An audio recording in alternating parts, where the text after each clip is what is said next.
ਤੇ ਬਹੁਤ ਹੀ challenging issue ਮੈਂ ਕਹਿ ਸਕਦੀ ਹਾਂ ਕਿਉਂਕਿ ਜਦੋਂ ਹੀ ਇੰਟਰਨੈਸ਼ਨਲ ਸਟੂਡੈਂਟਸ ਦੀ ਗੱਲ ਆਉਂਦੀ ਹੈ ਤਾਂ ਕਈ ਵਾਰ ਇਹ ਇੰਟਰਨੈਸ਼ਨਲ ਸਟੂਡੈਂਟ ਵਰਡ ਬੋਲਣ ਦੀ ਦੇਰ ਹੁੰਦੀ ਹੈ। ਬਹੁਤ ਸਾਰੇ ਲੋਕ ਆ ਕੇ ਖੜੇ ਹੋ ਜਾਂਦੇ ਆ ਵੀ ਤੁਸੀਂ ਹੁੰਦੇ ਕੌਣ ਆ ਇੰਟਰਨੈਸ਼ਨਲ ਸਟੂਡੈਂਟਸ ਨੂੰ ਲੈ ਕੇ ਕੋਈ ਵੀ ਗੱਲ ਕਰਨ ਵਾਲੇ, ਚਾਹੇ ਉਹ ਪੋਜ਼ਿਟਿਵ ਹੋਵੇ ਨੈਗੇਟਿਵ ਹੋਵੇ। ਅੱਛੀ ਗੱਲ ਹੈ ਪੰਜਾਬ ਦੇ ਪਿੰਡਾਂ ਤੋਂ, ਇੰਡੀਆ ਤੋਂ, ਲਹਿਰੇ ਚੜ੍ਹਦੇ ਪੰਜਾਬ ਤੋਂ ਹੋਣੀ ਚਾਹੀਦੀ ਹੈ, ਪਰ ਉਹ ਕਿਹੜੇ ਹਾਲਾਤ 'ਚ ਰਹਿ ਰਹੇ ਨੇ ਤੇ ਕਿਹੜੇ ਹਾਲਾਤਾਂ ਦੇ ਵਿੱਚ ਉਹਨਾਂ ਦੀਆਂ ਸਡਨ ਡੈਥਸ ਹੋ ਰਹੀਆਂ ਨੇ, ਉਹਦੇ ਬਾਰੇ ਪਿੱਛੇ ਜੇ ਡਾਕੂਮੈਂਟਰੀ ਵੀ ਕੀਤੀ ਸੀ ਤੇ ਇਹ ਵੈਬਿਨਾਰ ਜਿਹੜਾ ਅਸੀਂ 26 ਫੈਬ ਨੂੰ ਕਰਵਾ ਰਹੇ ਹਾਂ। ਫਰਵਰੀ ਮਹੀਨੇ ਦੇ ਵਿੱਚ ਤੇ ਜਿਹੜੇ ਜਨਵਰੀ ਬੈਚ ਵਾਲੇ ਆਏ ਹੋਏ ਨੇ, ਦਸੰਬਰ ਦੇ ਵਿੱਚ ਕਈ ਆ ਗਏ ਸੀਗੇ, ਹੁਣ ਉਹਨਾਂ ਨੂੰ ਹਜੇ ਤੱਕ ਜੌਬਸ ਨਹੀਂ ਮਿਲ ਰਹੀਆਂ। ਪਾਰਟ ਟਾਈਮ ਛੱਡੋ, ਉਹਨਾਂ ਨੂੰ ਕੋਈ ਰਿਸਪੌਂਸ ਵੀ ਨਹੀਂ ਆ ਰਿਹਾ। ਉਹਨਾਂ ਦੇ ਲਈ ਚੈਲੰਜ ਪ੍ਰੋਬਲਮਸ ਨਹੀਂ ਰੱਖੀਆਂ ਕਿਉਂਕਿ ਹਰ ਚੈਲੰਜ ਨੂੰ ਅਸੈਪਟ ਕਰਨਾ ਯੂਥ ਲਈ ਨੈਗੇਟਿਵ ਚੀਜ਼ ਨਹੀਂ ਕਹਿਣੀ ਹੈਗੀ, ਉਹਨਾਂ ਨੂੰ ਪੋਜ਼ਿਟਿਵ ਵੇ ਦੇ ਨਾਲ ਕਿਤੇ ਨਾ ਕਿਤੇ ਉਹਨਾਂ ਦੀ એનર્ਜੀ ਨੂੰ ਡਾਇਵਰਟ ਕਰਨਾ। ਚੈਲੰਜ ਕੀ ਨੇ, ਉਹਨਾਂ ਦੇ ਹੱਲ ਕੀ ਨੇ। ਪਰ ਦੇਖੋ ਤੁਸੀਂ ਜਿਹੜੇ ਬੱਚੇ ਆ ਰਹੇ ਨੇ ਉਹਨਾਂ 'ਚ એનર્ਜੀ ਬਹੁਤ ਆ, ਉਹਨਾਂ ਨੂੰ ਬਹੁਤ ਚੀਜ਼ਾਂ ਦਾ ਪਤਾ। ਪੜ੍ਹਾਈ ਦੇ ਤੌਰ ਦੇ ਉੱਤੇ ਜਾ ਰਹੇ ਆ ਤਾਂ ਇਹਦਾ ਮਤਲਬ ਪੜ੍ਹਨ ਹੀ ਆ ਰਹੇ ਆ। ਇੱਥੇ ਮੰਗਿਆ ਜਾਂਦਾ ਹੈ ਕਿ ਜਿਹੜੇ ਘੰਟੇ ਵੱਧ ਕੀਤੇ ਜਾਣ। ਹੁਣ ਤਾਂ ਸਰਕਾਰ ਨੇ ਪਾਇਲਟ ਪ੍ਰੋਗਰਾਮ ਵੀ ਚਲਾਇਆ ਹੋਇਆ, ਪਰ ਉਸ ਟਾਈਮ ਦੇ ਵਿੱਚ ਜੇ 40 ਘੰਟੇ ਕੰਮ ਨਹੀਂ ਕਰ ਲਿਆ, ਪੜ੍ਹਨਾ ਕਿਹੜੇ ਵੇਲੇ ਆ। ਉਹਨਾਂ ਦੇ ਨਾਲ ਲਗਾਤਾਰ ਮੇਰੇ ਕੋਲ ਘੱਟੋ ਘੱਟ 30-40 ਸਟੂਡੈਂਟਸ ਜਿਹੜੇ ਬੋਰਡ ਮੈਂਬਰ ਨੇ ਜਾਂ ਉਹ ਆਪ ਪ੍ਰੈਜ਼ੀਡੈਂਟ ਨੇ, ਸਟੂਡੈਂਟ ਆਰਗੇਨਾਈਜੇਸ਼ਨਸ ਨੇ, ਉਹਨਾਂ ਨਾਲ ਮੇਰੀ ਗੱਲਬਾਤ ਚੱਲਦੀ ਸੀ। ਉਹ ਵੀ ਇਹੀ ਕਾਫੀ ਟਾਈਮ ਤੋਂ ਕਰਦੇ ਸੀ, ਭਾਜੀ ਆਪਾਂ ਕੁਛ ਇੱਦਾਂ ਦਾ ਕਰੀਏ, ਸੈਮੀਨਾਰ ਕਰੀਏ। ਪਰ ਜਿਸ ਤਰ੍ਹਾਂ ਹੁਣ ਦੇਖ ਰਹੇ ਹੈਗੇ ਵੀ ਵਧੀ ਜਾ ਰਹੇ ਨੇ ਕੇਸ, ਵਧੀ ਜਾ ਰਹੇ ਨੇ, ਘਟ ਨਹੀਂ ਰਹੇ। ਬਹੁਤ ਸਾਰੇ ਕੇਸ ਜਿਹੜੇ ਹੈਗੇ ਨੇ ਐਂਗਜ਼ਾਇਟੀ ਦੇ ਆ ਰਹੇ ਨੇ, ਬੱਚੇ ਉਸ ਤਰ੍ਹਾਂ ਦੇ ਖਰਚੇ ਬੀਅਰ ਨਹੀਂ ਕਰ ਸਕਦੇ, ਬੱਚਿਆਂ ਦੇ ਨਾਲ ਡਿਸਕ੍ਰਿਮੀਨੇਸ਼ਨ ਹੋ ਰਿਹਾ ਹੈਗਾ। ਸੋ ਸਾਨੂੰ ਲੱਗਿਆ ਵੀ ਜਿਵੇਂ 3-4-5 ਕਾਲਜ ਇਕੱਠੇ ਹੋ ਕੇ ਉਹਨਾਂ ਦੀ ਜਿਹੜੇ ਹੈਗੇ ਨੇ, ਕਿਉਂਕਿ ਇੰਨੇ ਉਹਦੇ ਵਿੱਚ ਪੋਸਟਰ ਦੇ ਵਿੱਚ ਨਾ ਨਹੀਂ ਆ ਸਕਦੇ, ਉਹ ਕਹਿੰਦੇ ਤੁਸੀਂ ਆਪਾਂ ਕਰਦੇ ਹਾਂ। ਹੁਣ ਸਾਡਾ ਇਹ ਨਜ਼ਰੀਆ ਕਿ ਹਰ ਮਹੀਨੇ ਦੇ ਵਿੱਚ 2 ਵਾਰ 1 ਵਾਰ ਘੱਟੋ ਘੱਟ ਲੋੜ ਆ।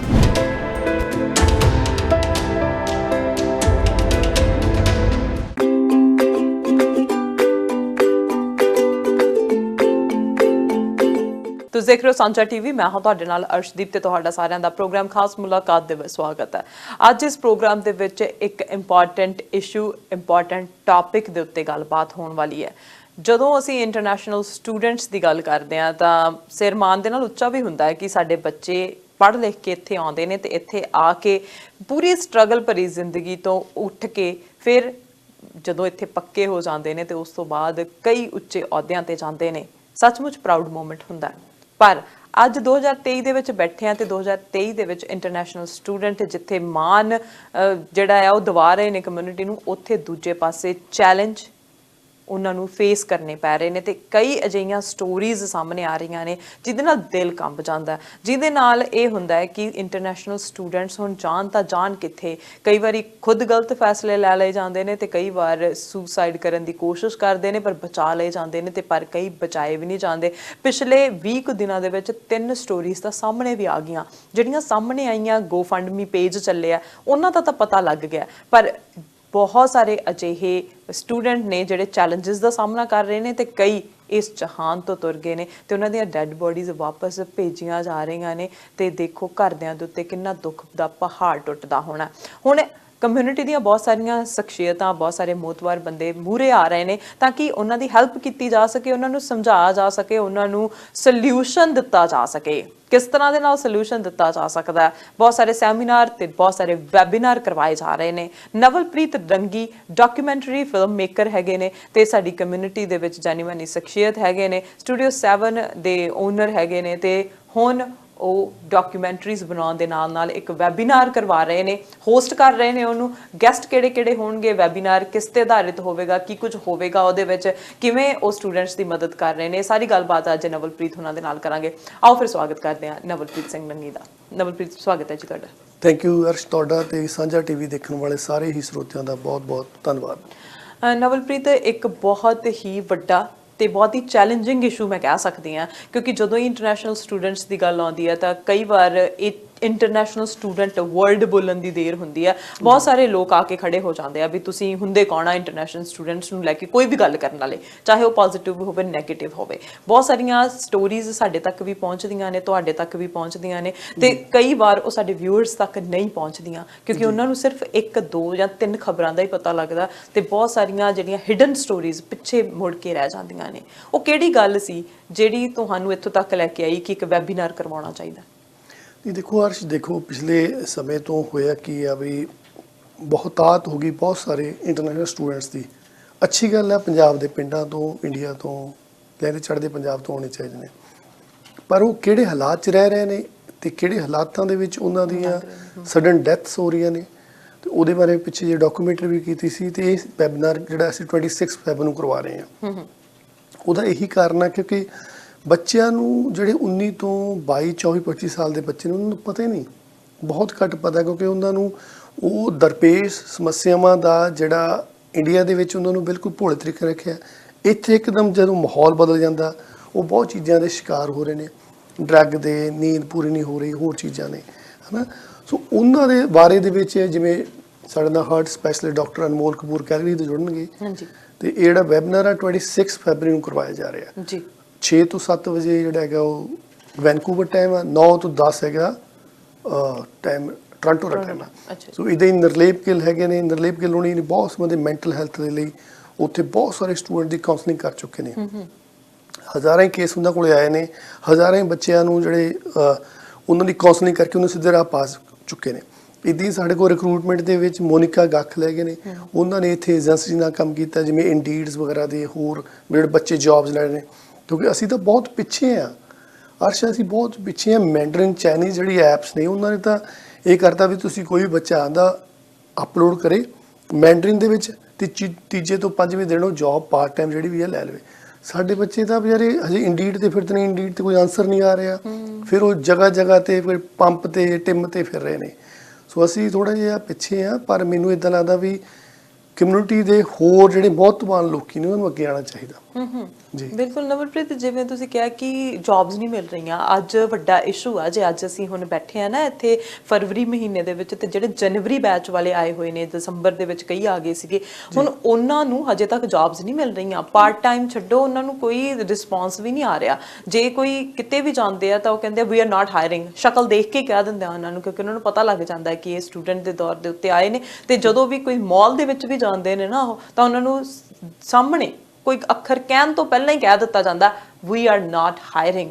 ਤੇ ਉਹ ਸਟੂਡੈਂਟ ਕਿੱਥੇ ਜਾਣ? ਇੱਕ ਅਸੀਂ ਇੱਥੇ ਸਾਡੇ ਪਲੇਟਫਾਰਮ ਦੇ ਜ਼ਰੀਏ ਸਾਰਿਆਂ ਨੂੰ ਹੱਥ ਬੰਨ੍ਹ ਕੇ ਬੇਨਤੀ ਕਰਨੀ ਚਾਹੁੰਦੇ ਹਾਂ ਕਿ ਜਦੋਂ ਅਸੀਂ ਪਿੱਛੋਂ ਬੱਚਿਆਂ ਨੂੰ ਭੇਜਦੇ ਹਾਂ, ਇਹ ਸਾਰੀਆਂ ਚੀਜ਼ਾਂ ਜਿਹੜੀਆਂ ਨੇ ਉਹ ਪਹਿਲਾਂ ਹੀ ਦੇਖ ਲਈਆਂ ਜਾਣ ਕਿ ਉੱਥੇ ਕਿਸ ਤਰ੍ਹਾਂ ਦਾ ਲਾਈਫ ਸਟਾਈਲ ਹੈ, ਕਿਸ ਤਰ੍ਹਾਂ ਦੀਆਂ ਉਹਨਾਂ ਨੂੰ ਸਟਰਗਲਸ ਕਰਨੀਆਂ ਪੈ ਸਕਦੀਆਂ ਨੇ। ਕਿਉਂਕਿ 1 ਮਹੀਨੇ ਦੇ ਵਿੱਚ 23-24 ਦਿਨ ਹੋਏ ਆ ਬੱਚਿਆਂ ਨੂੰ ਆਇਆਂ ਨੂੰ ਤੇ ਸੁਸਾਈਡ ਕਰ ਲਿਆ। ਤੁਸੀਂ ਦੇਖੋ 23-24 ਦਿਨ ਵੀ ਉਹ ਪ੍ਰੈਸ਼ਰ ਨਹੀਂ ਸਹਾਰ ਸਕੇ, ਕਿਉਂਕਿ ਪੜ੍ਹਨਾ ਵੀ ਹੈ, ਕੰਮ ਵੀ ਕਰਨਾ ਹੈ, ਰੋਟੀ ਪਾਣੀ ਵੀ ਬਣਾਉਣਾ ਹੈ, ਫਿਰ 3-4 ਜਾਣਿਆਂ ਨਾਲ ਰਲ ਕੇ ਵੀ ਰਹਿਣਾ, ਕਿਉਂਕਿ ਅਸੀਂ ਯੂਜ਼ਡ ਟੂ ਨਹੀਂ ਹੁੰਦੇ। ਇਹ ਸਾਰੀਆਂ ਚੁਣੌਤੀਆਂ ਨੇ ਜਿਹੜੀਆਂ ਉਹਨਾਂ ਨੂੰ ਫੇਸ ਕਰਨੀਆਂ ਪੈ ਰਹੀਆਂ ਹੈਗੀਆਂ ਨੇ, ਪਰ ਉਹਨਾਂ ਦਾ ਹੱਲ ਕੀ ਹੋ ਸਕਦਾ, ਸੋਲਿਊਸ਼ਨ ਕੀ ਹੋ ਸਕਦਾ, ਉਹ ਇਸ ਵੈਬਿਨਾਰ ਦੇ ਵਿੱਚ ਦੱਸਿਆ ਜਾਊਗਾ। ਹਾਂਜੀ, ਦੇਖੋ ਜਿਹੜਾ ਲਾਈਫ ਸਟਾਈਲ ਆ ਬੇਸਿਕਲੀ, ਕਿਉਂਕਿ ਚੈਲੰਜਿੰਗ ਬਹੁਤ ਆ, ਅਸੀਂ ਇਸ ਕਰਕੇ ਇਹਦਾ ਨਾਮ ਰੱਖਿਆ ਵੀ ਅੰਤਰਰਾਸ਼ਟਰੀ ਜਿਹੜੇ ਸਟੂਡੈਂਟਸ ਨੇ ਉਹਨਾਂ ਦੇ ਲਈ ਚੈਲੰਜ, ਪ੍ਰੋਬਲਮਸ ਨਹੀਂ ਰੱਖੀਆਂ, ਕਿਉਂਕਿ ਹਰ ਚੈਲੰਜ ਨੂੰ ਅਸੈਪਟ ਕਰਨਾ ਯੂਥ ਲਈ।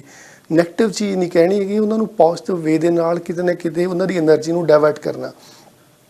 ਚੈਲੰਜ ਕੀ ਨੇ, ਉਹਨਾਂ ਦੇ ਹੱਲ ਕੀ ਨੇ। ਪਰ ਦੇਖੋ ਤੁਸੀਂ ਜਿਹੜੇ ਬੱਚੇ ਆ ਰਹੇ ਉਹਨਾਂ 'ਚ એનર્ਜੀ ਬਹੁਤ ਆ, ਉਹਨਾਂ ਨੂੰ ਬਹੁਤ ਚੀਜ਼ਾਂ ਦਾ ਪਤਾ। ਹੁਣ ਉਹਨਾਂ ਦੇ ਨਾਲ ਮਿਸਯੂਜ਼ ਵੀ ਹੋ ਰਿਹਾ, ਬਹੁਤ ਸਾਰੇ ਲੋਕੀ ਉਹਨਾਂ ਨੂੰ ਘੱਟ ਪੇਮੈਂਟ ਦੇ ਰਹੇ ਨੇ, $10 ਦੇ ਵਿੱਚ ਰੈਸਟੋਰੈਂਟ 'ਚ ਕੰਮ ਕਰ ਰਹੇ ਨੇ, ਹੈ ਨਾ। ਸੋ ਜੇ ਕੈਨੇਡਾ ਪੱਧਰ ਤੇ ਸਟੂਡੈਂਟਸ ਦੀ ਕਾਉਂਸਲ ਬਣ ਜਾਏ ਤਾਂ ਬਹੁਤ ਚੀਜ਼ਾਂ ਹੋ ਸਕਦੀਆਂ ਨੇ। ਹਜੇ ਤਾਂ ਚਲੋ 3-4 ਲੱਖ ਸਟੂਡੈਂਟ ਆਇਆ, ਹਜੇ ਤਾਂ ਇਹ ਕਹਿ ਰਹੇ ਨੇ 1 ਮਿਲੀਅਨ ਸਟੂਡੈਂਟਸ ਬੁਲਾਉਣਾ ਬਹੁਤਾਤ ਹੈਗੀ ਹੈ। 60% ਜਿਹੜੇ ਸਟੂਡੈਂਟਸ ਨੇ ਉਹ ਪੰਜਾਬੀ ਨੇ, ਬੱਚੇ ਨੇ, ਸਾਡੇ ਪਿੰਡਾਂ ਤੋਂ ਨੇ, ਸਾਡੇ ਇਲਾਕਿਆਂ ਤੋਂ ਨੇ, ਸਾਡੇ ਹੀ ਦੇਸ਼ ਤੋਂ ਨੇ, ਹੈ ਨਾ। ਸੋ ਆਪਾਂ ਨੂੰ ਇਹ ਲੱਗਦਾ ਵੀ ਜਿਹੜੇ ਹੱਲ ਨੇ ਮੇਨ ਚੀਜ਼ ਦੇ ਵਿੱਚ, ਇੱਕ ਤਾਂ ਇਹ ਆ ਵੀ ਅਸੀਂ ਜਿਸ ਨਜ਼ਰ ਸਟੂਡੈਂਟ ਨੂੰ ਦੇਖਦੇ ਹਾਂ, ਖਾਸ ਤੌਰ ਤੇ ਜਦੋਂ ਬੇਸਮੈਂਟ ਲੈਣੀ ਹੋਵੇ, ਕੰਮ ਦੇਣੇ ਹੋਏ, ਉਹ ਡਿਸਕ੍ਰਿਮੀਨੇਸ਼ਨ ਆ, ਆਪਣੇ ਹੀ ਲੋਕ ਆਪਣੇ ਨਾਲ। ਸੋ ਉਹ ਚੀਜ਼ਾਂ ਕਰਨੀਆਂ ਚਾਹੀਦੀਆਂ ਨੇ, ਔਰ ਸਾਡੇ ਸੀਨੀਅਰਸ ਨੂੰ, ਸਾਡੇ ਵਿਦਿਅਕ ਅਦਾਰਿਆਂ ਨੂੰ, ਸਾਡੇ ਧਾਰਮਿਕ ਅਦਾਰਿਆਂ ਨੂੰ ਅੱਗੇ ਆਉਣਾ ਚਾਹੀਦਾ। ਸਟੂਡੈਂਟਸ ਦੇ ਨਾਲ ਜ਼ਿਆਦਾ ਤੋਂ ਜ਼ਿਆਦਾ ਗੱਲ ਕਰਨੀ ਚਾਹੀਦੀ ਆ।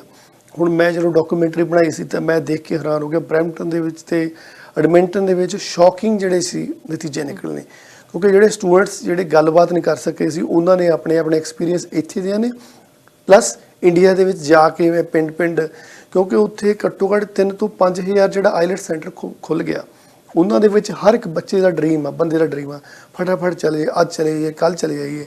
ਸੋ ਜ਼ਿੰਦਗੀ ਦੇ ਬਹੁਤ ਸਾਰੇ ਪੱਖ ਦਾਅ ਤੇ ਲਾਉਣ ਲਈ ਤਿਆਰ ਨੇ ਲੋਕੀ, ਬਿਲਕੁਲ ਕਰਜ਼ੇ ਚੱਕ ਰਹੇ ਨੇ ਬਹੁਤ। ਪਰ ਪ੍ਰਵਾਸ ਦਾ ਜਿਹੜਾ ਜਿਹੜਾ ਪ੍ਰਵਾਸ ਦੇ ਵਿੱਚ ਬਹੁਤ ਚੀਜ਼ਾਂ ਨੇ ਜਿਹਨਾਂ ਨੂੰ ਅਸੀਂ ਰੋਜ਼ਮਰਾ ਦੀ ਜ਼ਿੰਦਗੀ ਦੇ ਵਿੱਚ ਨੋਟ ਨਹੀਂ ਕਰਦੇ, ਪਰ ਜੋ ਚੈਲੰਜ ਨੂੰ ਜਿਸ ਤਰੀਕੇ ਦੇ ਲੋਕੀ ਵੀ ਨਾ ਇਦਾਂ ਉੱਥੇ ਦੇ ਮਾਪੇ ਵੀ ਇਹ ਦੇਖਦੇ ਨੇ ਵੀ ਇੱਥੇ ਜਿਹੜਾ ਬੱਚਾ ਆ ਗਿਆ ਵੀ ਫਟਾਫਟ ਸਾਨੂੰ ਬੈਕ ਕਰਨ ਲੱਗਦੇ, ਪੈਸੇ ਭੇਜਣ ਲੱਗਦੇ, ਜਿਹੜਾ ਬੱਚਾ ਆਇਆ ਉਹਨੂੰ ਬੇਚਾਰੇ ਨੂੰ ਜੌਬ ਨਹੀਂ ਮਿਲ ਰਹੀ। ਸੋ ਇਹ ਚੈਲੰਜ ਨੇ, ਇਹਨਾਂ ਨੂੰ ਅਸੀਂ ਇਸ ਜਿਹੜੇ ਸੈਮੀਨਾਰ ਦੇ ਵਿੱਚ ਕੋਸ਼ਿਸ਼ ਕਰ ਰਹੇ ਹਾਂ ਵੀ ਇਦਾਂ ਦੇ ਹੋਰ ਸੈਮੀਨਾਰ ਹੋਣ, ਹਰ ਮਹੀਨੇ 2-2 ਸੈਮੀਨਾਰ ਹੋਣ, ਬੱਚੇ ਆਉਣ, ਬੱਚੇ ਰੇਡੀਓ TV ਜਿਵੇਂ ਤੁਹਾਡਾ ਮਾਧਿਅਮ ਹੈਗਾ ਆਪਣੀਆਂ ਚੈਲੰਜ ਦੱਸਣ, ਤੇ ਨਾਲ ਦੀ ਨਾਲ ਉਹਨਾਂ ਨੂੰ ਬਹੁਤ ਚੀਜ਼ਾਂ ਨੇ, ਹਾਇਰਿੰਗ ਹੋ ਸਕਦੀ ਹੈ ਆਨਲਾਈਨ, ਬਹੁਤ ਚੀਜ਼ਾਂ ਹੁਣ ਰਿਚਮੰਡ ਦੇ ਵਿੱਚ ਹੈ ਕੰਪਨੀ, 2-3 ਕੰਪਨੀਆਂ NGO ਇਦਾਂ ਦੀਆਂ ਨੇ, ਉਹਨਾਂ ਨੇ ਬੜੇ ਸ਼ਾਰਕ ਟੈਂਕ ਵਾਂਗ ਬਿਜ਼ਨਸਮੈਨ ਬੁਲਾਏ, ਇੱਕਦਮ ਹਾਇਰਿੰਗ ਕੀਤੀ, ਇੱਕਦਮ ਇਦਾਂ ਦੀਆਂ ਬਹੁਤ ਚੀਜ਼ਾਂ ਆ ਸਕਦੀਆਂ। ਕਿਉਂਕਿ ਘੱਟੋ ਘੱਟ 8-10 ਹਜ਼ਾਰ ਜਿਹੜਾ ਬੱਚਾ ਉਹ ਬਿਲਕੁਲ ਵਿਹਲਾ ਜਿਹੜਾ ਜਨਵਰੀ ਇਨਟੇਕ ਹੋਇਆ ਹੋਇਆ, ਉਹਨਾਂ ਦੇ ਵਿੱਚੋਂ ਸਿਰਫ 10-15% ਬੱਚਿਆਂ ਨੂੰ ਨੌਕਰੀਆਂ ਮਿਲੀਆਂ ਨੇ। ਸੋ ਮੈਨੂੰ ਇੱਦਾਂ ਲੱਗਦਾ ਵੀ ਜਿਹੜੇ ਕਾਲਜ ਨੇ ਉਹਨਾਂ ਨੂੰ ਤਾਂ ਵਧੀਆ ਚੰਦਾ ਮਿਲ ਰਿਹਾ, ਪੈਸੇ ਮਿਲ ਰਹੇ ਨੇ। ਕੈਨੇਡਾ ਨੂੰ ਜਿਹੜੀ 6 ਬਿਲੀਅਨ ਦੀ ਸਟੂਡੈਂਟਸ ਦੀ ਜਿਹੜੀ ਐਡੀ ਇਸ ਲੈਵਲ ਦੀ ਉਹ ਮਿਲ ਰਹੀ ਆ, ਉਹਨਾਂ ਨੂੰ ਲੇਬਰ ਸਸਤੀ ਮਿਲ ਰਹੀ ਆ, ਪਰ ਇਹ ਸੋਚਣਾ ਚਾਹੀਦਾ ਕਿ ਬੱਚਿਆਂ ਦੇ ਲਈ ਜਿੱਥੇ ਸਿਹਤ ਦੀਆਂ ਨੇ, ਉਹਨਾਂ ਦੀ ਕਾਰੋਬਾਰ ਦੀਆਂ, ਉਹਨਾਂ ਨੂੰ ਹੋਰ ਜ਼ਿੰਮੇਵਾਰੀਆਂ ਨੂੰ ਚੱਕਣ ਦੀ ਲੋੜ ਹੈਗੀ ਆ। ਨਵਲਪ੍ਰੀਤ, ਜਿਵੇਂ ਤੁਸੀਂ ਹੁਣੇ ਹੀ ਮੈਂਸ਼ਨ ਕੀਤਾ ਹੈ ਕਿ ਪਿੱਛੇ ਕਰਜ਼ਾ ਚੱਕ ਕੇ ਭੇਜ ਰਹੇ ਨੇ, ਹੁਣੇ ਭੇਜਣ ਲੱਗ ਜਾਣ ਵੀ ਜਦੋਂ ਆਉਂਦੇ ਆ ਬੱਚੇ ਸਾਨੂੰ ਵਾਪਸ ਭੇਜਣ ਲੱਗ ਜਾਣ ਕਿਉਂਕਿ ਕਰਜ਼ੇ ਚੱਕੇ ਹੁੰਦੇ ਨੇ। ਹੁਣ $10,000 ਤੁਹਾਡੀ GIC ਹੋਣੀ ਚਾਹੀਦੀ ਆ, ਬਾਕੀ ਤੁਹਾਡੀਆਂ ਫੀਸਾਂ ਹੋਣੀਆਂ ਚਾਹੀਦੀਆਂ, ਫਿਰ ਆ ਕੇ ਰਹਿਣਾ ਕਿੱਥੇ ਆ, ਬੇਸਮੈਂਟ ਦਾ ਕਿਰਾਇਆ ਤੁਹਾਡੇ ਕੋਲ ਹੋਣਾ ਚਾਹੀਦਾ, ਗਰੋਸਰੀ ਤੁਹਾਡੇ ਕੋਲ ਹੋਣੀ ਚਾਹੀਦੀ ਆ। ਬਹੁਤ ਸਾਰੀਆਂ ਇੱਥੇ ਧਾਰਮਿਕ ਸੰਸਥਾਵਾਂ ਹੈਗੀਆਂ ਨੇ ਜਿਹੜੀਆਂ ਹੈਲਪ ਕਰ ਰਹੀਆਂ ਹੈਗੀਆਂ ਨੇ, ਬਿਸਤਰੇ ਤੱਕ ਦਿੱਤੇ ਜਾ ਰਹੇ ਨੇ, ਉਹਨਾਂ ਨੂੰ ਗਰੋਸਰੀ ਤੱਕ ਦਿੱਤੀ ਜਾ ਰਹੀ ਹੈ, ਹੈਲਪ ਇੱਕ ਲੈਵਲ ਤੇ ਤੱਕ ਕੀਤੀ ਜਾ ਰਹੀ ਹੈ। ਪਰ ਹਾਂ, ਮੁੱਢਲੀ ਸਿੱਖਿਆ ਜਿਹੜੀ ਹੋਣੀ ਚਾਹੀਦੀ ਹੈ ਕਿ ਅਸੀਂ ਜੇ ਭੇਜ ਰਹੇ ਹਾਂ ਤਾਂ ਕਿਵੇਂ ਭੇਜ ਰਹੇ ਹਾਂ। ਤੁਸੀਂ ਚਾਈਨੀਜ਼ ਮੈਂਡਰੀਅਨ ਦਾ ਗੱਲ ਕੀਤੀ ਆ, ਹੁਣ ਤੁਸੀਂ ਦੇਖੋ ਕਿ ਇੱਕ ਸਟੱਡੀ ਬੇਸ, ਇੱਕ ਹੁੰਦਾ ਨਾ ਪੜ੍ਹਾਈ ਦੇ ਤੌਰ ਦੇ ਉੱਤੇ ਜਾ ਰਹੇ ਆ, ਤਾਂ ਇਹਦਾ ਮਤਲਬ ਪੜ੍ਹਨ ਹੀ ਆ ਰਹੇ ਆ। ਇੱਥੇ ਮੰਗਿਆ ਜਾਂਦਾ ਕਿ ਜਿਹੜੇ ਘੰਟੇ ਵੱਧ ਕੀਤੇ ਜਾਣ। ਹੁਣ ਤਾਂ ਸਰਕਾਰ ਨੇ ਪਾਇਲਟ ਪ੍ਰੋਗਰਾਮ ਵੀ ਚਲਾਇਆ ਹੋਇਆ, ਪਰ ਉਸ ਟਾਈਮ ਦੇ ਵਿੱਚ ਜੇ 40 ਘੰਟੇ ਕੰਮ ਹੀ ਕਰ ਲਿਆ, ਪੜ੍ਹਨਾ ਕਿਹੜੇ ਵੇਲੇ ਆ? ਕਿਉਂਕਿ ਜਦੋਂ ਤੁਸੀਂ ਯੂਨੀਵਰਸਿਟੀ ਦੀਆਂ ਗਾਈਡਲਾਈਨ ਨਹੀਂ ਮੀਟ ਕਰ ਰਹੇ ਤਾਂ ਫਿਰ ਤੁਸੀਂ ਇੱਥੇ ਐਲੀਜੀਬਲ ਨਹੀਂ ਹੈਗੇ ਰਹਿਣ ਦੇ, ਤੁਹਾਨੂੰ ਵਾਪਸ ਭੇਜਿਆ ਜਾ ਸਕਦਾ। ਜਦੋਂ ਤੁਸੀਂ ਕਾਲਜ 'ਚ ਹੀ ਚੰਗੇ ਨੰਬਰ ਨਹੀਂ ਲਏ, ਉੱਥੇ ਤੁਹਾਡੀ ਐਬਸੈਂਟ ਜਿਹੜੀ ਉਹ ਲੱਗਦੀ ਰਹੀ ਹੈ। ਹੁਣ ਤੁਸੀਂ ਅਸਾਈਨਮੈਂਟਸ ਵੀ ਬਣਾਉਣੀਆਂ, ਤੁਸੀਂ ਕੁਇਜ਼ ਵੀ ਕਰਨੇ ਆ, ਤੁਸੀਂ ਹੋਰ ਕੰਮ ਵੀ ਕਾਲਜ ਦਾ ਕਰਨਾ, ਚਾਹੇ 1, 2 ਜਾਂ 3 ਦਿਨ ਹੀ ਕਈ ਕਾਲਜ ਆਉਂਦੇ ਆ, ਕਈ 1 ਦਿਨ ਹੀ ਜਾਂਦੇ ਆ, ਕਈ 2 ਦਿਨ ਹੀ ਜਾਂਦੇ ਆ, ਪਰ ਫਿਰ ਵੀ ਤੁਸੀਂ ਕਾਲਜ ਦਾ ਕੰਮ ਕਰਨਾ, ਉਹਦੀਆਂ ਰਿਕੁਆਇਰਮੈਂਟਸ ਵੀ ਮੀਟ ਕਰਨੀਆਂ, ਕੰਮ ਦੀਆਂ ਰਿਕੁਆਇਰਮੈਂਟਸ ਵੀ ਮੀਟ ਕਰਨੀਆਂ, ਖਾਣਾ ਪਕਾਉਣਾ ਵੀ ਆ ਘਰੇ ਆ ਕੇ, ਆਪਣੀ ਲਾਂਡਰੀ ਵੀ ਕਰਨੀ ਹੈ। ਫਿਰ ਤਾਂ ਹੀ ਉਹ ਇਹੋ ਜਿਹੀਆਂ ਉਦਾਹਰਨਾਂ ਸਾਹਮਣੇ ਆਉਂਦੀਆਂ ਨੇ ਕਿ ਬੱਚੇ ਲਾਂਡਰੀ ਨਹੀਂ ਕਰ ਰਹੇ, ਲੋਕੀ ਬੱਚੇ ਜਿਹੜੇ ਨੇ ਉਹ ਸਾਫ਼ ਸਫਾਈ ਦਾ ਧਿਆਨ ਨਹੀਂ ਰੱਖ ਰਹੇ, ਕਿਉਂਕਿ ਟਾਈਮ ਮੈਨੇਜਮੈਂਟ ਜਿਹੜੀ ਆ ਉਹ ਨਹੀਂ ਹੈਗੀ। ਕਿਉਂਕਿ ਦਿਮਾਗ ਦੇ ਵਿੱਚ ਸੋਚ ਕੇ ਕੁਝ ਹੋਰ ਆਏ ਸੀ, ਸੋਚ ਕੇ ਉਹਨਾਂ ਨੇ ਸਿਰਫ ਵਿਊ ਦੇਖੇ ਸੀ, ਉਹਨਾਂ ਨੇ ਦੇਖੇ ਸੀ ਕਿ ਉੱਥੇ ਮਾਊਂਟੇਨ ਵਿਊ ਆ, ਉੱਥੇ ਲੇਕ ਵਿਊ ਆ, ਉੱਥੇ ਲੋਕ ਇਸ ਤਰ੍ਹਾਂ ਘੁੰਮਦੇ ਆ, ਇਸ ਤਰ੍ਹਾਂ ਖਾਂਦੇ ਆ, ਰੈਸਟੋਰੈਂਟਸ ਦੇ ਵਿੱਚ ਜਾਂਦੇ ਆ। ਚੰਗੀ ਗੱਲ ਹੈ, ਜਾਣਾ ਚਾਹੀਦਾ, ਪਰ ਇੱਕ ਜ਼ਮੀਨੀ ਹਕੀਕਤ ਦੇਖ ਕੇ ਵੀ ਜ਼ਮੀਨ ਤੇ ਹਕੀਕਤ ਕੀ ਹੈ, ਕੰਮ ਕਿੰਨਾ ਕਰਨਾ ਪੈਂਦਾ, ਕਦੋਂ ਕਿਹੜੇ ਲੈਵਲ ਦੇ ਉੱਤੇ ਜਾ ਕੇ ਤੁਸੀਂ ਘੁੰਮ ਸਕਦੇ ਆ, ਇਹ ਚੰਗੀ ਨੌਲੇਜ ਜਿਹੜੀ ਆ ਉਹ ਚੰਗੇ ਲੋਕ ਦੇ ਸਕਦੇ ਨੇ। ਹੁਣ ਤੁਸੀਂ ਚੁਣ ਕੇ ਲੋਕ ਲੱਭੇ ਨੇ, ਕੋਈ ਮੈਂਟਲ ਹੈਲਥ, ਕੋਈ ਜਿਹੜਾ ਕਾਰਡੀਓਲੋਜਿਸਟ ਹੈਗੇ ਆ, ਫਿਲੈਂਥਰੋਪਿਸਟ ਹੈਗੇ ਨੇ, ਉਹਨਾਂ ਸਾਰਿਆਂ ਨੂੰ ਇਕੱਠੇ ਕੀਤਾ ਇੱਕ ਪਲੇਟਫਾਰਮ ਤੇ ਤਾਂ ਕਿ ਉਹ ਸਹੀ ਗਾਈਡਲਾਈਨ ਜਿਹੜੀ ਆ ਉਹ ਦੇ ਸਕਣ। ਹੁਣ ਜਿਹੜੀ ਵੀ ਇਹ ਗਾਈਡਲਾਈਨ ਮਿਲ ਰਹੀਆਂ ਨੇ, ਸੋਲੂਸ਼ਨ ਜਿਹੜੇ ਮਿਲ ਰਹੇ ਨੇ, ਇਹਨਾਂ ਦੇ ਪਿੱਛੇ ਕੰਮ ਕਿੰਨਾ ਕੁ ਕੀਤਾ ਜਾ ਰਿਹਾ? ਤੁਸੀਂ ਕਾਲਜਸ ਦੇ ਨਾਲ ਵੀ ਟਾਈ ਅਪ ਕਰ ਰਹੇ ਆ, ਕਾਲਜ ਦੇ ਬੱਚੇ ਵੀ ਇਸ ਵੈਬੀਨਾਰ ਦੇ ਵਿੱਚ ਹਿੱਸਾ ਲੈ ਰਹੇ ਨੇ, ਸੋ ਕਿਸ ਤਰ੍ਹਾਂ ਪ੍ਰੋਸੈਸ ਹੈ ਜੀ? ਅਰਸ਼, ਤੁਸੀਂ ਬਹੁਤ ਹੀ ਅੱਛੀ ਗੱਲ ਕਰੀ। ਮੈਨੂੰ ਇੱਦਾਂ ਲੱਗਦਾ ਵੀ ਤੁਸੀਂ ਵੀ ਐਜ਼ ਅ ਸਟੂਡੈਂਟ ਕਿਤੇ ਨਾ ਕਿਤੇ ਐਕਸਪੀਰੀਅੰਸ ਕੀਤਾ ਹੋਇਆ। ਮੈਂ ਸਟੂਡੈਂਟਸ ਨੂੰ ਮਿਲਦੀ ਹਾਂ, ਮੈਂ ਸਟੂਡੈਂਟ ਦੇ ਤੌਰ ਦੇ ਉੱਤੇ ਤਾਂ ਨਹੀਂ ਆਈ, ਪਰ ਮੈਂ ਸਟੂਡੈਂਟ ਨੂੰ ਮਿਲਦੀ ਹਾਂ, ਉਹਨਾਂ ਦੀਆਂ ਗੱਲਾਂ ਸੁਣਦੀ ਹਾਂ, ਤਾਂ ਫਿਰ ਉਦੋਂ ਇਹ ਚੀਜ਼ਾਂ ਸਾਰੀਆਂ ਨਿਕਲ ਕੇ ਸਾਹਮਣੇ ਆਉਂਦੀਆਂ ਨੇ। ਐਜ਼ ਅ ਮੀਡੀਆ ਪਰਸਨੈਲਿਟੀ ਬਹੁਤ ਸਾਰੇ ਲੋਕਾਂ ਨਾਲ ਵਿਚਰਨ ਦਾ ਜਿਹੜਾ ਮੌਕਾ ਮਿਲਦਾ। ਸਾਨੂੰ ਨਹੀਂ ਪਤਾ ਸੀਗਾ ਕਿ ਕਾਲਜਸ ਦੇ ਵਿੱਚ ਇਹ ਕੁਝ ਹੁੰਦਾ, ਕਿਉਂਕਿ ਅਸੀਂ ਉਹ ਲਾਈਫ ਜਿਉਈ ਹੋਈ ਨਹੀਂ, ਉਹ ਬੇਸਮੈਂਟ ਦੇ ਰਹਿਣਾ, ਇਕੱਠਿਆਂ ਦੇ ਰਹਿਣਾ, ਪਰ ਜਦੋਂ ਉਹ ਐਗਜ਼ਾਮਪਲ ਸਾਹਮਣੇ ਆਉਂਦੀ ਹੈ ਨਾ, ਕਿਤੇ ਲੱਗਦਾ ਹੁੰਦਾ ਵੀ ਸੱਚੀ ਮੁੱਚੀ ਉਹਨਾਂ ਦੀ ਬਹੁਤ ਹਾਰਡ ਲਾਈਫ ਆ। ਜਿਵੇਂ ਤੁਸੀਂ ਕਹਿ ਰਹੇ ਹੋ, ਅਸਲ 'ਚ ਕੀ ਹੈ ਨਾ, ਮੈਂ ਅਕਤੂਬਰ ਨਵੰਬਰ ਤੋਂ ਜਿਹੜੀ ਸਤੰਬਰ 'ਚ ਮੈਂ ਡਾਕੂਮੈਂਟਰੀ ਕੀਤੀ ਪੌੜੀ ਸਟੂਡੈਂਟਸ ਦੀ ਲਾਈਫ ਦੇ ਬਾਰੇ, ਤੇ ਮੈਂ ਬਹੁਤ ਸਾਰੇ ਸਟੂਡੈਂਟ ਦੀ ਆਰਗੇਨਾਈਜੇਸ਼ਨ ਨੂੰ ਈਮੇਲ ਕੀਤੀਆਂ, ਜਿਵੇਂ ਹੰਬਰ ਆ, ਸ਼ੈਰੀਡਨ ਆ, ਨਿਊ ਫਾਊਂਡਲੈਂਡ ਆ, ਹੋਰ ਕਾਫੀ ਜਗ੍ਹਾ ਤੇ, ਈਵਨ ਕਿ ਨਿਊ ਵੰਸਵਿਕ ਵੀ, KPU ਵੀ, ਇੱਥੇ SFU ਵੀ। ਉਹਨਾਂ ਦੇ ਨਾਲ ਲਗਾਤਾਰ ਮੇਰੇ ਕੋਲ ਘੱਟੋ ਘੱਟ 30-40 ਸਟੂਡੈਂਟਸ ਦੀ ਜਿਹੜੇ ਬੋਰਡ ਮੈਂਬਰ ਨੇ ਜਾਂ ਉਹ ਆਪ ਪ੍ਰੈਜ਼ੀਡੈਂਟ ਨੇ, ਸਟੂਡੈਂਟ ਆਰਗੇਨਾਈਜੇਸ਼ਨਸ ਨੇ, ਉਹਨਾਂ ਨਾਲ ਮੇਰੀ ਗੱਲਬਾਤ ਚੱਲਦੀ ਸੀ। ਉਹ ਵੀ ਇਹੀ ਕਾਫੀ ਟਾਈਮ ਤੋਂ ਕਰਦੇ ਸੀ, ਭਾਜੀ ਆਪਾਂ ਕੁਛ ਇੱਦਾਂ ਦਾ ਕਰੀਏ, ਸੈਮੀਨਾਰ ਕਰੀਏ, ਅਸੀਂ ਪਹਿਲਾਂ ਸੈਮੀਨਾਰ ਅੰਦਰ ਕਰ ਰਹੇ ਸੀ ਕਾਲਜ ਦੇ ਵਿੱਚ।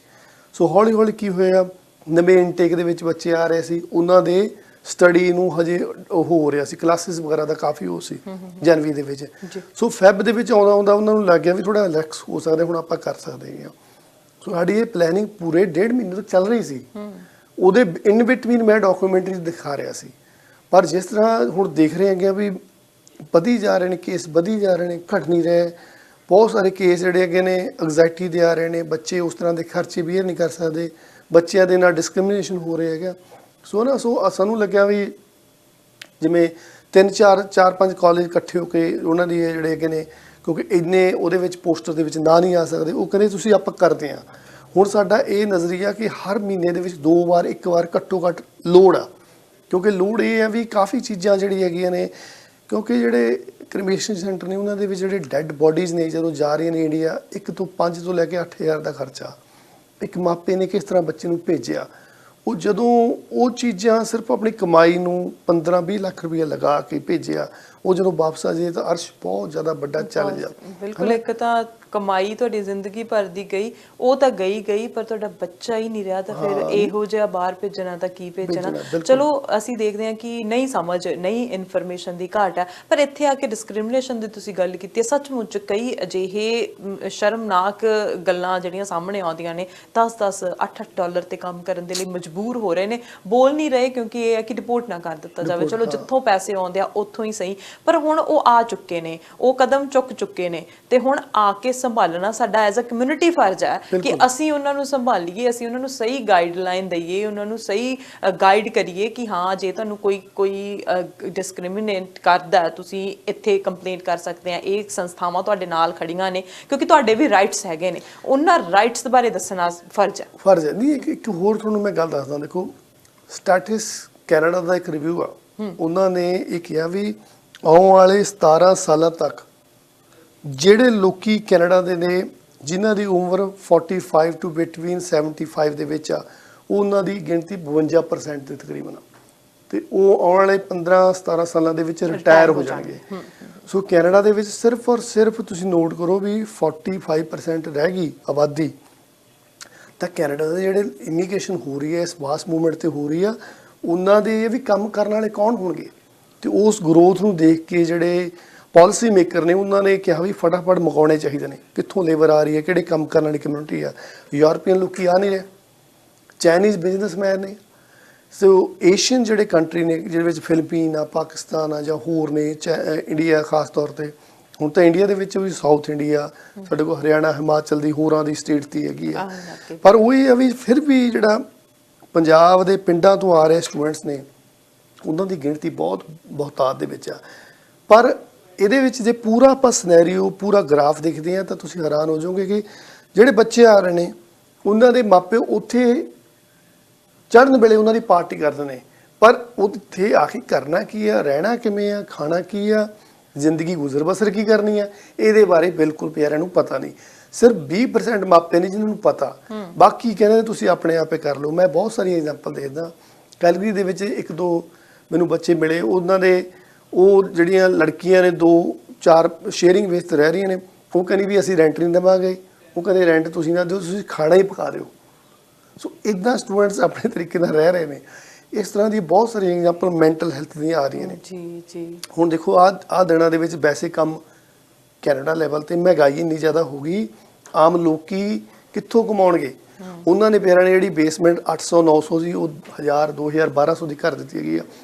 ਸੋ ਇਸ ਚੱਕਰ ਦੇ ਵਿੱਚ ਕੀ ਹੈਗਾ, ਜਿਉਂ-ਜਿਉਂ ਮਹਿੰਗਾਈ ਵਧੀ ਜਾ ਰਹੀ ਹੈਗੀ ਆ, ਸੋ ਲੋਕਾਂ ਦੇ ਉੱਤੇ ਪ੍ਰੈਸ਼ਰ ਦੇ ਨਾਲ ਉਹਨਾਂ ਨੇ ਆਪਣਾ ਪ੍ਰੈਸ਼ਰ ਕਿਸ ਤੇ ਕੱਢਣਾ, ਖਰਚਿਆਂ ਤੋਂ। ਖਰਚੇ ਕੰਟਰੋਲ ਨਹੀਂ ਹੋ ਰਹੇ।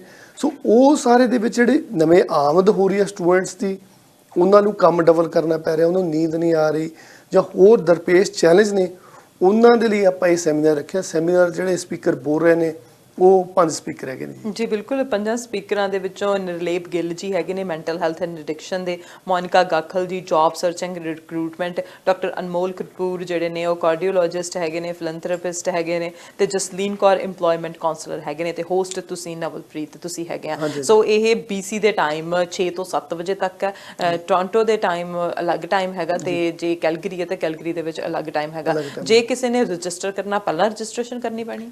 ਹਾਂ ਨਹੀਂ, ਉਹ ਤਾਂ ਬੇਸਿਕਲੀ ਤੁਸੀਂ ਕਿਤੇ ਵੀ ਦੇਖ ਲਓ ਨਾ, ਅੱਜ ਕੱਲ੍ਹ ਤਾਂ ਇੰਨਾ ਫਾਸਟ ਹੋ ਗਿਆ, ਤੇ ਗੂਗਲ ਦੇ ਉੱਤੇ ਤੁਸੀਂ ਦੇਖਦੇ ਹੋ international students challenge and solution ਇਹੀ ਟਾਈਪ ਕਰ ਲਓ ਤਾਂ ਸਰਚ ਇੰਜਨ ਦੇ ਵਿੱਚ ਆਪਣੇ ਆਪ ਆ ਜਾਏਗਾ। ਹੁਣ ਮੈਂ ਡਿਜੀਟਲ ਮਾਰਕੀਟਿੰਗ ਦਾ ਹੈਗਾ, ਤੇ ਮੈਂ ਕਾਫੀ ਇਸ ਚੀਜ਼ ਦੇ ਉੱਤੇ ਕਰਿਆ, ਚੈਟ GDP ਆ ਗਿਆ, ਸਾਡੇ ਕੋਲ ਸਿੰਥੀਆ ਆ ਗਈ, ਪਰ ਫਿਰ ਵੀ ਅਸੀਂ ਬਹੁਤ ਜ਼ਿਆਦਾ, ਮੈਨੂੰ ਤਾਂ ਲੱਗਦਾ ਹੁੰਦਾ ਵੀ ਬਹੁਤ ਜ਼ਿਆਦਾ ਹਜੇ ਪਿੱਛੇ ਹੈਗੇ ਆ।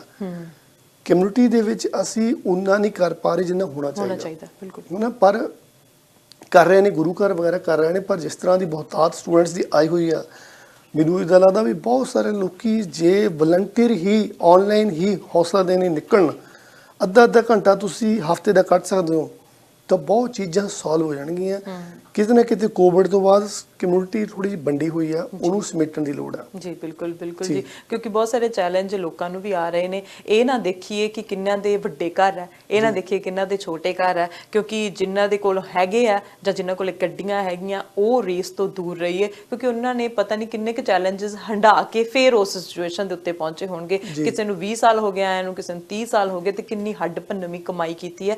ਆਪਣੀ ਸਿਚੁਏਸ਼ਨ ਨੂੰ ਦੇਖ ਕੇ, ਆਪਣੀ ਚਾਦਰ ਨੂੰ ਦੇਖ ਕੇ ਪੈਰ ਜਿਹੜੇ ਉਹ ਪਸਾਰਨੇ ਚਾਹੀਦੇ ਨੇ। ਉਹ ਸਟੂਡੈਂਟਸ ਨੂੰ ਇੱਕ ਲੈਸਨ ਲਾਈਫ ਦਾ ਜਿਹੜਾ ਦੇਣਾ ਕਿ ਇਹ ਚੀਜ਼ਾਂ ਵੀ ਆਉਣਗੀਆਂ, ਪਰ ਇੱਕ ਟਾਈਮ ਦੇਣਾ ਪੈਣਾ। ਟਾਈਮ ਪ੍ਰੋਸੈਸ ਦੇ ਨਾਲ ਇਹ ਸਾਰਾ ਕੁਝ ਹੋਏਗਾ। ਪਹਿਲਾਂ ਤੁਹਾਨੂੰ ਪੜ੍ਹਨਾ ਵੀ ਪੈਣਾ, ਚੈਲੰਜ ਵੀ ਆ, ਤੁਹਾਨੂੰ ਇਹ ਵੀ ਦੇਖਣਾ ਪੈਣਾ ਕਿੱਥੇ ਅਸੀਂ ਪੈਸੇ ਬਚਾਈਏ, ਕਿੱਥੇ ਖਰਚੇ ਘੱਟ ਕਰੀਏ। ਅਸੀਂ ਇਹ ਨਾ ਹੋਏ ਵੀ ਆਉਂਦੇ ਹੀ ਗੱਡੀਆਂ ਲੈਣ ਲੱਗ ਜਾਈਏ, ਆਉਂਦੇ ਹੀ ਅਸੀਂ ਖੁੱਲਾ ਖਰਚ ਕਰਨ ਲੱਗ ਜਾਈਏ, ਆਉਂਦੇ ਹੀ ਅਸੀਂ ਸ਼ਾਪਿੰਗ ਕਰਨ ਲੱਗ ਜਾਈਏ। ਉਹ ਸਾਰੀਆਂ ਚੀਜ਼ਾਂ ਕਿਤੇ ਨਾ ਕਿਤੇ ਕੰਟਰੋਲ 'ਚ ਕਰਕੇ 1 2 3 ਸਾਲ ਪੜ੍ਹ ਕੇ ਫਿਰ ਆਪਣਾ ਪੱਕਾ ਹੋ ਕੇ ਫਿਰ ਤੁਸੀਂ ਫੁੱਲ ਟਾਈਮ ਕੰਮ ਕਰੋ, ਫਿਰ ਤੁਸੀਂ ਕੰਮ ਵੀ ਕਰੋ ਤੇ ਤੁਸੀਂ ਨਾਲ ਜ਼ਿੰਦਗੀ ਵੀ ਜਿਓ। ਇਹ ਸਾਰੀ ਚੀਜ਼ ਜਿਹੜੀ ਹੈ ਪ੍ਰੀ ਪਲੈਨਿੰਗ ਜਿਹੜੀ ਆ ਉਹ ਕਰਨੀ ਆਉਣੀ ਚਾਹੀਦੀ ਹੈ। ਇਨੀਸ਼ੀਏਟਿਵ ਕਮਿਊਨਿਟੀ 'ਚ ਹਰ ਆਰਗੇਨਾਈਜੇਸ਼ਨ ਹਰ ਕੋਈ ਲੈ ਰਿਹਾ, ਤੁਸੀਂ ਆਪਣੇ ਪੱਧਰ ਦੇ ਉੱਤੇ ਇਨੀਸ਼ੀਏਟਿਵ ਲੈ ਰਹੇ ਹੋ, ਤੁਹਾਡਾ ਅਸੀਂ ਤਹਿ ਦਿਲੋਂ ਧੰਨਵਾਦ ਕਰਦੇ ਹਾਂ। ਤੇ ਅਸੀਂ ਲੋਕਾਂ ਨੂੰ ਵੀ ਕਹਿੰਦੇ ਆ, ਸਟੂਡੈਂਟਸ ਨੂੰ ਵੀ ਕਹਿੰਦੇ ਆ ਕਿ ਵੱਧ ਤੋਂ ਵੱਧ ਇਸ ਵੈਬੀਨਾਰ ਦੇ ਵਿੱਚ ਰਜਿਸਟਰ ਕਰੋ ਤੇ ਉਹਨਾਂ ਨੂੰ ਸੁਣੋ ਜਿਹੜੇ ਕਿ ਐਕਸਪਰਟ ਹੈਗੇ ਨੇ। ਕੀ ਕਹਿਣਾ ਚਾਹੋਗੇ ਜੀ ਐਂਡ ਤੇ?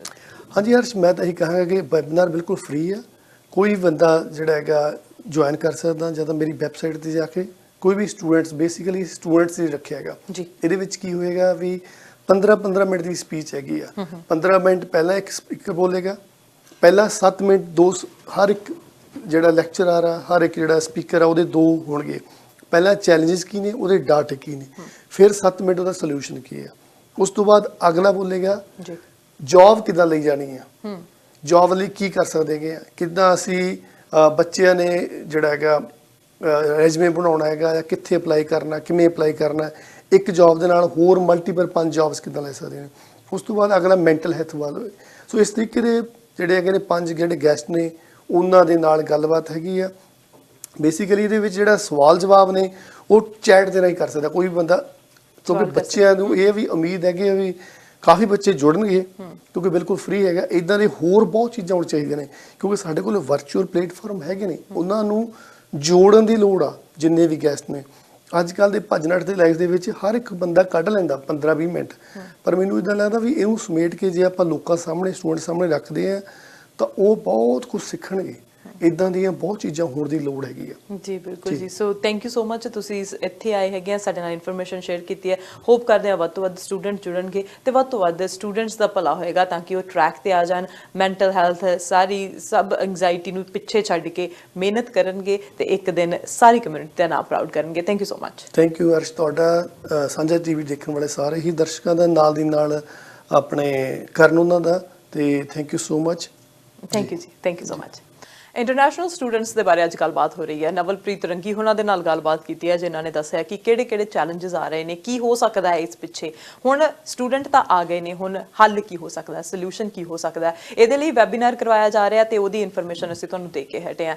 ਜਿਵੇਂ ਨਵਲਪ੍ਰੀਤ ਨੇ ਦੱਸਿਆ ਸੀ ਕਿ ਬਹੁਤ ਸਾਰੇ ਸਟੂਡੈਂਟ ਨਾਲ ਜੁੜੇ ਹੋਏ ਨੇ, ਸਟੂਡੈਂਟ ਐਸੋਸੀਏਸ਼ਨਸ ਨਾਲ ਜੁੜੀਆਂ ਹੋਈਆਂ ਨੇ, ਕਾਲਜਸ ਨਾਲ ਜੁੜੇ ਹੋਏ ਨੇ ਤੇ ਉਹਨਾਂ ਦੇ ਵਿੱਚੋਂ KPU, ਜਿਹੜਾ KPU ਯੂਨੀਵਰਸਿਟੀ ਆ, ਉਹ ਕਾਲਜ ਦੇ 5 ਕੈਂਪਸ ਹੈਗੇ ਨੇ ਤੇ ਉਹਦੇ ਵਿੱਚ ਵੀ ਬਹੁਤ ਸਾਰੇ ਆਪਣੇ ਪੰਜਾਬੀ ਸਟੂਡੈਂਟਸ ਹੈਗੇ ਨੇ ਜਿਹੜੇ ਰਿਪਰੈਜ਼ੈਂਟ ਕਰਦੇ ਨੇ। 24-25 ਹਜ਼ਾਰ ਸਟੂਡੈਂਟਸ ਨੂੰ ਰਿਪਰੈਜ਼ੈਂਟ ਕਰਨਾ ਛੋਟੀ ਗੱਲ ਨਹੀਂ, ਬਹੁਤ ਵੱਡੀ ਗੱਲ ਆ। ਹੁਣ ਉਹਨਾਂ ਸਟੂਡੈਂਟਸ ਨੂੰ ਕਿਹੜੇ ਚੈਲੰਜ ਆ ਰਹੇ ਨੇ, ਉਹਨਾਂ ਬਾਰੇ ਗੱਲਬਾਤ ਕਰਾਂਗੇ, ਕਿਉਂਕਿ ਮੇਰੇ ਨਾਲ ਹਰਮਨਪ੍ਰੀਤ ਸਿੰਘ KPU ਤੋਂ ਪਹੁੰਚੇ ਹੋਏ ਨੇ, ਜਿਹੜੇ ਬੋਰਡ ਆਫ ਗਵਰਨਮੈਂਟ ਮੈਂਬਰ ਜਿਹੜੇ ਨੇ ਉਹ ਸਟੂਡੈਂਟ ਦੇ ਜਿਹੜੇ ਉਹ ਮੈਂਬਰ ਹੈਗੇ ਨੇ ਤੇ ਰਿਪਰੈਜ਼ੈਂਟ ਕਰਦੇ ਨੇ।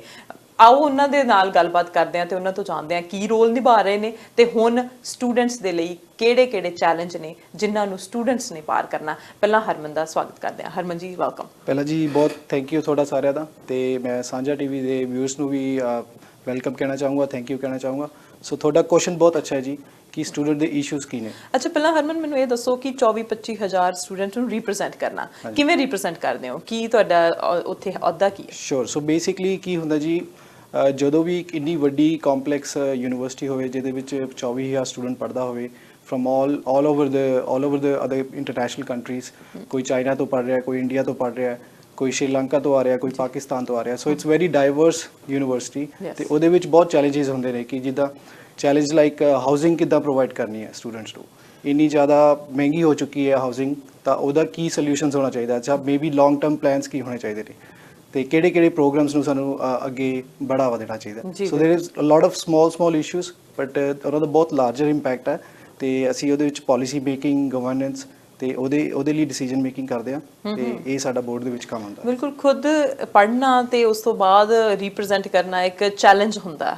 ਤੁਹਾਡੇ ਵਰਗੇ ਨੌਜਵਾਨ ਜਿਹੜੇ ਕਹਿ ਸਕਦੇ ਆ ਕਿ ਕਰ ਸਕਦੇ ਆ, ਇਹ ਸਟਰੈਂਥ ਰੱਖਦੇ ਆ, ਇੰਨੇ ਸਟਰੋਂਗ ਹੁੰਦੇ ਆ ਕਿ ਉਹ ਕਰ ਸਕਦੇ ਆ। ਆਪਣੇ ਚੈਲੰਜ ਦੇ ਨਾਲ ਨਾਲ ਦੂਜਿਆਂ ਦੇ ਚੈਲੰਜ ਸੁਣਨੇ ਥੋੜੇ ਨਹੀਂ ਹੁੰਦੇ, ਪਰ ਬੱਚਿਆਂ ਨੂੰ ਚੈਲੰਜ ਆ ਰਹੇ ਨੇ ਕਈ। ਜਿਵੇਂ ਮੈਂ ਨਵਲਪ੍ਰੀਤ ਨਾਲ ਵੀ ਗੱਲ ਕਰ ਰਹੀ ਸੀਗੀ ਕਿ ਬਹੁਤ ਸਾਰੇ ਲੋਕ ਸਾਡੇ ਮੀਡੀਆ ਦੇ ਵਿੱਚ ਆਉਂਦੀਆਂ ਚੀਜ਼ਾਂ ਤੇ ਕਈ ਚੀਜ਼ਾਂ ਜਿਹੜੀਆਂ ਨੇ ਸਾਡੇ ਤੱਕ ਵੀ ਨਹੀਂ ਪਹੁੰਚਦੀਆਂ, ਉਹ ਸਟੂਡੈਂਟ ਲੈਵਲ ਦੇ ਉੱਤੇ ਰਹਿ ਜਾਂਦੀਆਂ ਨੇ। ਚੈਲੰਜ ਬੜੇ ਵੱਡੇ ਨੇ। ਹੁਣ ਜਿਵੇਂ ਤੁਸੀਂ ਪਹਿਲਾਂ ਸਟਾਰਟ ਕਰਨ ਲੱਗੇ ਸੀ, ਚੈਲੰਜ ਕਿਸ ਤਰ੍ਹਾਂ ਦੇ ਚੈਲੰਜ ਫੇਸ ਕਰ ਰਹੇ ਨੇ ਸਟੂਡੈਂਟ? ਸੀ ਦੇਖੋ ਜੀ, ਮੈਂ ਬਾਹਰ ਨਹੀਂ ਜਾਊਂਗਾ, ਮੈਂ ਆਪਣੇ ਬਾਰੇ ਗੱਲ ਕਰੂੰਗਾ। ਮੈਂ ਪਹਿਲਾਂ ਇੰਟਰਨੈਸ਼ਨਲ ਸਟੂਡੈਂਟ ਸੀ, ਹੁਣ ਮੈਂ ਡੋਮੈਸਟਿਕ ਸਟੂਡੈਂਟ ਹਾਂ। ਸੋ ਮੈਨੂੰ ਬੋਥ ਸਾਈਡਸ ਆਫ ਦ ਪ੍ਰੋਬਲਮਸ ਮੈਨੂੰ ਮੈਂ ਆਪ ਖੁਦ ਹੰਡਾਈਆਂ ਨੇ ਤੇ ਮੈਂ ਸਮਝਦਾ ਕਿ ਇੰਟਰਨੈਸ਼ਨਲ ਸਟੂਡੈਂਟ ਲਈ ਜਿਹੜਾ ਸਭ ਤੋਂ ਵੱਡਾ ਇਸ਼ੂ ਹੈ ਉਹ ਹੈਗਾ ਕਿ ਉਹਨਾਂ ਨੂੰ ਜੌਬਸ ਨਹੀਂ ਮਿਲ ਰਹੀਆਂ। ਉਹ ਪੜ੍ਹਾਈ ਵੀ ਕਰ ਰਹੇ ਨੇ, ਬਹੁਤ ਜਗ੍ਹਾ ਉਹਨਾਂ ਕੋਲ ਸਕਿੱਲਸ ਵੀ ਹੈਗੇ ਨੇ, ਟੈਲੈਂਟ ਵੀ ਹੈਗਾ, ਪਰ ਉਹਨਾਂ ਨੂੰ ਜੌਬਸ ਨਹੀਂ ਮਿਲ ਰਹੀਆਂ ਹਾਈ ਪੇਇੰਗ। ਤੇ ਜੇ ਜੌਬ ਮਿਲਦੀਆਂ ਵੀ ਨੇ ਤਾਂ EMPLOYERS ਉਹਨਾਂ ਨੂੰ ਸਹੀ ਤਰ੍ਹਾਂ ਪੈਸੇ ਨਹੀਂ ਦਿੰਦੇ। ਤੇ ਦੂਜਾ ਨੰਬਰ ਸਭ ਤੋਂ ਵੱਡਾ ਇਸ਼ੂ ਹੈਗਾ ਹਾਊਸਿੰਗ ਦਾ ਜੀ। ਇੰਨੀ ਜ਼ਿਆਦਾ ਹਾਊਸਿੰਗ ਮਹਿੰਗੀ ਹੋ ਚੁੱਕੀ ਹੈ ਤੇ ਸਟੂਡੈਂਟਸ ਅਫੋਰਡ ਨਹੀਂ ਕਰ ਪਾ ਰਹੇ ਤੇ 4-4 5-5 ਸਟੂਡੈਂਟਸ ਇੱਕ ਬੇਸਮੈਂਟ 'ਚ ਰਹਿ ਰਹੇ ਨੇ। ਸੋ ਕੁਆਲਿਟੀ ਆਫ ਲਾਈਫ ਆਪਣੀ ਸਟੂਡੈਂਟਸ ਦੀ ਬਹੁਤ ਘੱਟ ਰਹੀ ਹੈ ਤੇ ਬੀਇੰਗ ਅ ਡੋਮੈਸਟਿਕ ਸਟੂਡੈਂਟ ਨਾਓ ਮੈਂ ਦੋਨੋਂ ਇਸ਼ੂਜ਼ ਨੂੰ ਮਤਲਬ ਸਮਝ ਚੁੱਕਿਆ ਤੇ ਮੈਂ ਜਦੋਂ ਵੀ ਇਹ ਜਿੱਦਾਂ KPU ਦੇ ਵਿੱਚ ਸਟੂਡੈਂਟ ਰਿਪਰੈਜ਼ੈਂਟ ਕਰਦਾ ਵਾਂ ਤਾਂ ਇਹ ਇਸ਼ੂਜ਼ ਨੂੰ ਜ਼ਰੂਰ ਮੈਂ ਉੱਪਰ ਲੈ ਕੇ ਜਾਣਾ। ਇਸ ਇਸ਼ੂ ਦੇ ਨਾਲ ਮੈਂਟਲ ਹੈਲਥ ਦਾ ਇਸ਼ੂ ਜ਼ਿਆਦਾ ਹੋ ਰਿਹਾ ਹੈਗਾ, ਐਂਗਜ਼ਾਈਟੀ ਹੋ ਰਹੀ ਹੈ। ਜਿਹੜੇ ਨਵੇਂ ਆ ਰਹੇ ਨੇ 20-25 ਦਿਨਾਂ ਤੋਂ ਬਾਅਦ ਤੇ ਸਡਨਲੀ ਸੁਸਾਈਡ ਦੀਆਂ ਘਟਨਾਵਾਂ ਹੋ ਰਹੀਆਂ ਨੇ, ਇਹ ਕਿੰਨਾ ਕੁ ਹਾਵੀ ਹੋ ਰਿਹਾ ਹੁਣ, ਖਾਸ ਕਰਕੇ ਕੋਵਿਡ ਤੋਂ ਬਾਅਦ? ਬਿਲਕੁਲ ਜੀ, ਇਹਦੇ ਵੀ ਬਹੁਤ ਕਾਰਨ ਨੇ। ਇੱਕ ਤਾਂ ਸਭ ਤੋਂ ਵੱਡਾ ਕਾਰਨ ਹੈ ਕਿ ਜਿਹੜੇ ਖਾਸ ਕਰ ਇੰਟਰਨੈਸ਼ਨਲ ਸਟੂਡੈਂਟਸ ਨੇ ਬਹੁਤ ਲੋਨਲੀ ਹੋ ਜਾਂਦੇ ਨੇ। ਕੋਈ ਉਹਨਾਂ ਦਾ ਫਰੈਂਡ ਸਰਕਲ ਨਹੀਂ ਹੁੰਦਾ, ਫੈਮਿਲੀ ਨਹੀਂ ਹੁੰਦੀ ਤੇ ਜੇ ਫੈਮਿਲੀ ਹੁੰਦੀ ਵੀ ਹੈ ਤਾਂ ਉਹਨਾਂ ਦੀ ਇੰਨੀ ਖੁੱਲ੍ਹ ਕੇ ਸਪੋਰਟ ਨਹੀਂ ਕਰਦੇ। ਸੋ ਇਹ ਬਹੁਤ ਵੱਡਾ ਇਸ਼ੂ ਹੈ ਤੇ ਇਹਦਾ ਸਭ ਤੋਂ ਵੱਡਾ ਕਾਰਨ ਇੱਕ ਸੋਸ਼ਲ ਮੀਡੀਆ ਨੂੰ ਵੀ ਕਿਹਾ ਜਾ ਸਕਦਾ, ਕਿਉਂਕਿ ਲੋਕੀ ਅੱਜ ਕੱਲ੍ਹ ਇੱਕ ਦੂਜੇ ਨੂੰ ਦੇਖਦੇ ਨੇ ਕਿ ਹਾਂ ਵੀ ਇਹਦੀ ਜ਼ਿਆਦਾ ਤਰੱਕੀ ਹੋ ਗਈ ਤੇ ਇਹਦੀ ਘੱਟ ਹੋਈ ਹੈ। ਸੋ ਆਪਣੇ ਆਪ ਨੂੰ ਕੰਪੇਅਰ ਕਰਨ ਲੱਗ ਜਾਂਦੇ ਨੇ। ਸੋ ਮੇਰਾ ਜੋ ਵਿਚਾਰ ਹੈ ਕਿ ਆਪਾਂ ਨੂੰ ਆਪਣੀ ਜ਼ਿੰਦਗੀ ਨੂੰ ਖੁਦ ਮਾਣਨਾ ਚਾਹੀਦਾ। ਆਪਣੇ 'ਚ ਛੋਟੀ ਚੀਜ਼ਾਂ ਅਜਿਹੀਆਂ ਹੈਗੀਆਂ ਜਿਹੜੀ ਬਹੁਤ ਵਧੀਆ ਨੇ ਤੇ ਉਹਨਾਂ ਨੂੰ ਆਪਾਂ ਨੂੰ ਇੰਜੋਏ ਕਰਨਾ ਚਾਹੀਦਾ। ਬਿਲਕੁਲ, ਗੱਲਾਂ ਨੂੰ ਤਾਂ ਆਪਣੇ ਕੋਲ ਬਹੁਤ ਸਾਰੇ ਪੁਆਇੰਟਸ ਹੈਗੇ ਨੇ ਜਿਹੜੇ ਆਪਾਂ ਇਸ਼ੂ ਟੱਚ ਕਰ ਸਕਦੇ ਹਾਂ, ਪਰ ਅੱਜ ਅਸੀਂ ਮੇਨ ਵੈਬੀਨਾਰ ਬਾਰੇ ਗੱਲਬਾਤ ਕਰ ਰਹੇ ਹੈਗੇ ਆ ਕਿ ਵੈਬੀਨਾਰ ਦੇ ਵਿੱਚ ਬੱਚਿਆਂ ਨੂੰ ਕੀ ਸਿੱਖਣ ਨੂੰ ਮਿਲੂਗਾ, ਇੰਟਰਨੈਸ਼ਨਲ ਸਟੂਡੈਂਟਸ ਨੂੰ ਕੀ ਸਿੱਖਣ ਨੂੰ ਮਿਲੂਗਾ। ਕਿਉਂਕਿ ਚੈਲੰਜ ਤਾਂ ਜਿੱਥੇ ਐਡਰੈਸ ਕਰਨੇ ਹੀ ਕਰਨੇ ਆ, ਉੱਥੇ ਨਾਲ ਸੋਲਿਊਸ਼ਨ ਵੀ ਦੱਸੇ ਜਾਣੇ ਨੇ ਕਿ ਜੇ ਜੌਬ ਨਹੀਂ ਮਿਲਦੀ ਕਿੱਥੇ ਜਾਣਾ, ਜੇ ਕੋਈ ਤੁਹਾਨੂੰ ਮੈਂਟਲ ਹੈਲਥ ਦੀ ਪ੍ਰੋਬਲਮ ਆ ਤਾਂ ਕਿੱਥੇ ਜਾਣਾ, ਕਾਉਂਸਲਰ ਨਹੀਂ ਮਿਲ ਰਿਹਾ ਤਾਂ ਕਿੱਥੇ ਜਾਣਾ, ਕਿਹਦੇ ਨਾਲ ਗੱਲਬਾਤ ਕਰਨੀ ਆ। ਤੇ ਤੁਸੀਂ ਸਟੂਡੈਂਟਸ ਦੇ ਇੰਨਾ ਨਜ਼ਦੀਕ ਰਹਿੰਦੇ ਆ, ਉਹਨਾਂ ਦੇ ਨਾਲ ਗੱਲਬਾਤ ਕਰਦੇ ਆ, ਤੁਹਾਡੇ ਲਈ ਤਾਂ ਹੋਰ ਵੀ ਸੌਖਾ ਹੋ ਜਾਂਦਾ ਉਹਨਾਂ ਨੂੰ ਦੱਸਣਾ ਕਿ ਜਿੱਥੇ ਚੈਲੰਜ ਹੈ ਉੱਥੇ ਸੋਲਿਊਸ਼ਨ ਵੀ ਹੈਗਾ। ਚੈਲੰਜ ਤੋਂ ਘਬਰਾਉਣਾ ਨਹੀਂ, ਪਰ ਹਾਂ ਸਹੀ ਲਾਈਨ ਦੇ ਉੱਤੇ ਰਹਿ ਕੇ ਉਹ ਸੋਲੂਸ਼ਨ ਲੈ ਕੇ ਤੇ ਫਿਰ ਅਸੀਂ ਵਧੀਆ ਵੀ ਬਣ ਸਕਦੇ ਹਾਂ ਤੇ ਪਿੱਛੇ ਬੈਕ ਹੋਮ ਜਿਹੜੇ ਮਾਪਿਓ ਸਾਡੀ ਚਿੰਤਾ ਕਰਦੇ ਨੇ ਅਸੀਂ ਉਹਨਾਂ ਨੂੰ ਵੀ ਸੁੱਖ ਜਿਹੜਾ ਪਹੁੰਚਾ ਸਕਦੇ ਹੈਗੇ ਆ। ਸੋ ਇਹ ਵੈਬੀਨਾਰ ਦੇ ਵਿੱਚ ਕੀ ਕੁਝ ਸਿੱਖਣ ਨੂੰ ਮਿਲੂਗਾ ਇਹ ਤਾਂ ਨਵਲਪ੍ਰੀਤ ਨੇ ਦੱਸ ਦਿੱਤਾ, ਇਹ ਕਿੰਨੇ ਕੁ ਹੈਲਪਫੁਲ ਹੋ ਸਕਦੇ ਆ ਇਹਦੇ ਬਾਰੇ ਜਾਣਨਾ ਸੀ। ਚਾਹੁੰਦੇ। ਬਿਲਕੁਲ ਜੀ, ਆਈ ਥਿੰਕ ਜਿਹੜੀ ਕਮਿਊਨਿਟੀ ਇੰਗੇਜਮੈਂਟ ਹੈ ਜੀ ਉਹ ਵੈਬੀਨਾਰਸ ਦੇ ਨਾਲ ਬਹੁਤ ਵਧੀਆ ਤਰੀਕੇ ਨਾਲ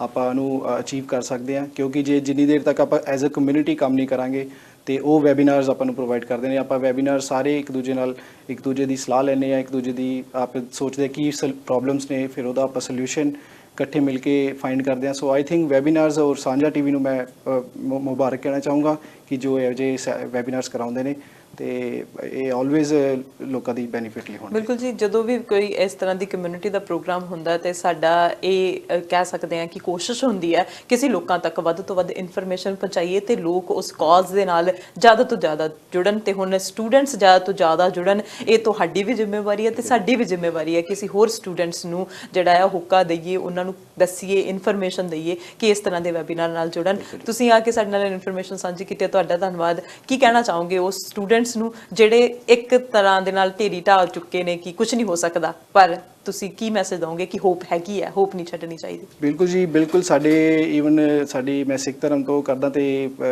ਸਾਡੀ ਗੁਰਬਾਣੀ 'ਚ ਵੀ ਲਿਖਿਆ ਕਿ ਹਮੇਸ਼ਾ ਚੜ੍ਹਦੀ ਕਲਾ 'ਚ ਰਹਿਣਾ ਚਾਹੀਦਾ।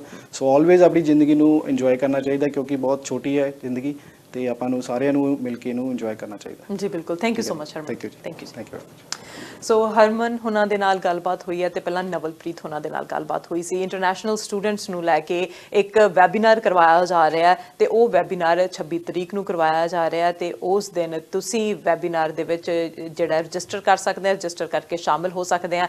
ਐਜ਼ ਅ ਇੰਟਰਨੈਸ਼ਨਲ ਸਟੂਡੈਂਟ ਆਏ ਹੈਗੇ ਆ, ਚੈਲੰਜਸ ਦਾ ਸਾਹਮਣਾ ਕਰ ਰਹੇ ਆ ਤਾਂ ਸੋਲੂਸ਼ਨ ਤੁਹਾਨੂੰ ਮਿਲ ਸਕਦੇ ਆ। ਸੋ ਤੁਸੀਂ ਵੈਬੀਨਾਰ ਜੁਆਇਨ ਕਰ ਸਕਦੇ ਆ ਤੇ ਜੇ ਕੋਈ ਵੀ ਇਨਫੋਰਮੇਸ਼ਨ ਹੈ ਤਾਂ ਨਵਲਪ੍ਰੀਤ ਨੂੰ ਫੋਨ ਕੀਤਾ ਜਾ ਸਕਦਾ। ਇਨਫੋਰਮੇਸ਼ਨ ਤੇ ਅਪਡੇਟ ਅਸੀਂ ਤੁਹਾਡੇ ਤੱਕ ਇਸੇ ਤਰ੍ਹਾਂ ਪਹੁੰਚਾਉਂਦੇ ਰਵਾਂਗੇ। ਦੇਖਦੇ ਰਹੋ ਸਾਂਝਾ ਟੀਵੀ।